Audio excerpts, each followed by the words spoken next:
please. Everything as fast as possible. Oh, let me turn it down a little bit. Oh, there we go. It's a little bit better. But yeah. How y'all doing, man? You know what I'm saying? We back at it again. I just want to get into it.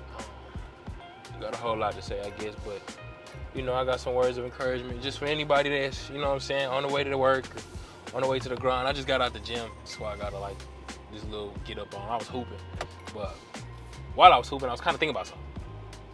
Just hear me out. You know, obviously, I be thinking a lot. You know, I'm driving, and, you know, just whenever I'm doing little stuff, I think. And the thought of the day for at least today was winning is knowing, right? And where that's coming from is this idea that, to me, I've always thought that I wanted to be successful in a bunch of different stuff. Like, I've always wanted to be the best or have the biggest or be whatever, and I never really quite was able to get there. I've always had talent, and I thought that talent was enough to win. And a lot of the times, I realized that talent can help you in some ways, but the reality is that talent is not enough to truly be the best. It's just not, because there's so many talented people, right?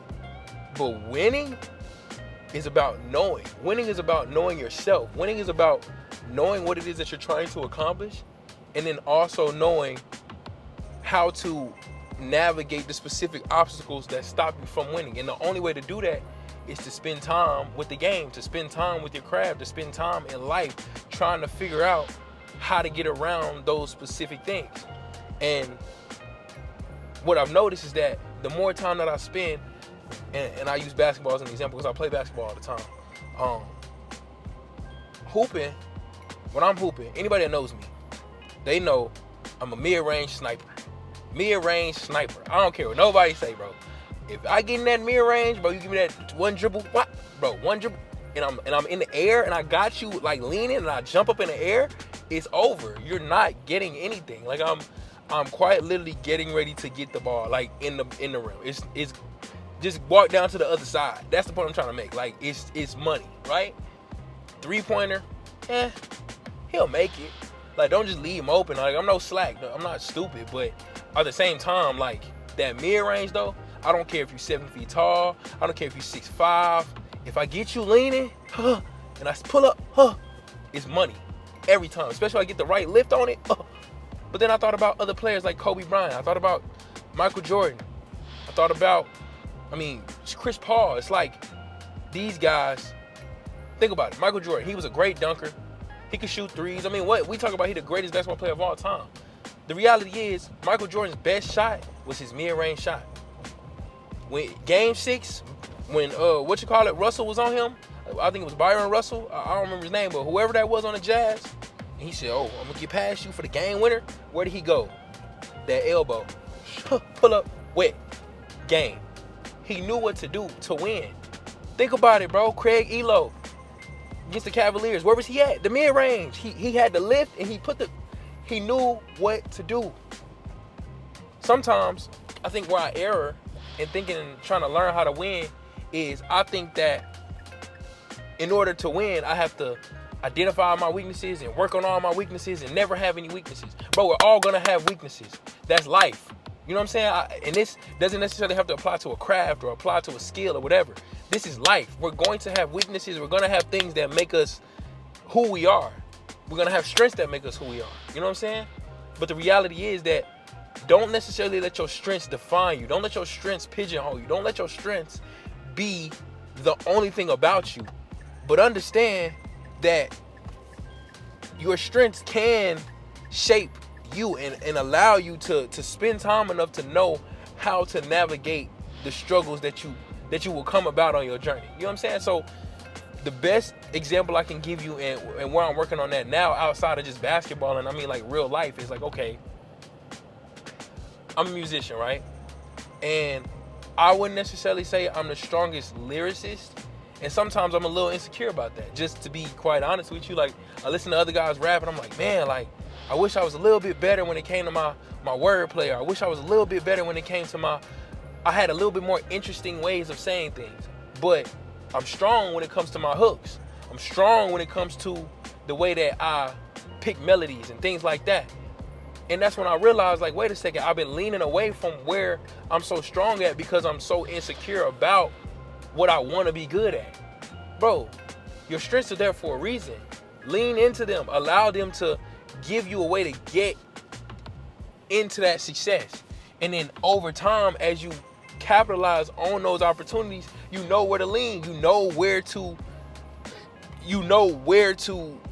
take advantage. You get what I'm saying? Like Dennis Rodman knew he was not about to go in the game and have 500 points. That wasn't what he did. He said, all right, I'm a rebounder.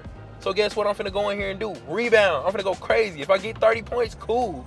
But the likelihood of that, probably not. I'm just not finna do that. You know what I'm saying? I'm not saying don't work on your weaknesses, but I'm saying know yourself.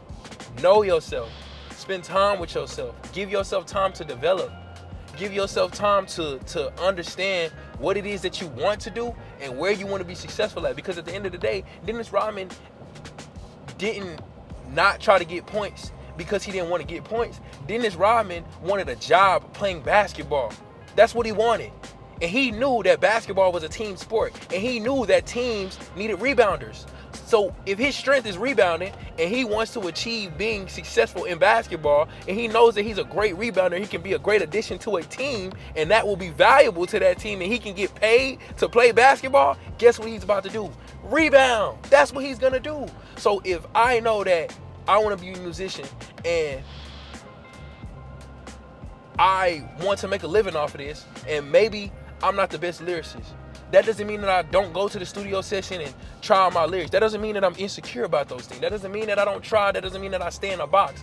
But it means that when it comes down to it, I've spent enough time on my craft to know that, hey, when I show up to the studio session, I got the chords ready, I got the melodies, and I got the lyrics on. I got the hooks on deck. I know what I need to do when it comes to that bag. And that can get me paid. Nate Dogg is a great example. You think Nate Dogg couldn't lay it down? You think Frank Ocean can't rap? You think Blast can't rap? Them boys can rap better than most people, but they know who they are. They spent enough time to know how to win. It's a bigger picture of all of this, bro. You know what I'm saying? And this can apply to anything in your life. You're going to have to do some things that maybe you're not wanting to do. Maybe you want to expand outside of that. But at the end of the day, in light of the bigger picture, you can say, okay, I'm willing to lean into what's going to help me be successful. You know what I'm saying? That's all I'm saying, bro. I just don't be insecure about your weaknesses. And don't let your strengths pigeonhole you. But be strong enough and wise enough to say that, hey, I spent enough time with this and I know where I can be successful.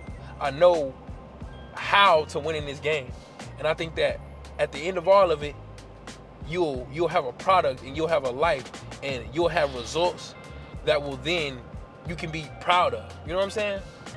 So that's it. You know what I'm saying? I know I got a little bit amped right there, but it's just like I say, as much as I'm talking to y'all, I'm talking to myself. These are things that I go through daily, bro. Like, this is not just something I'm just coming up with. Like, this is really my life. You know what I'm saying? So I hope that y'all get something from it. And I really want to see y'all win. So above all else, I just want to make sure that you prosper as your soul prospers. That's all I got.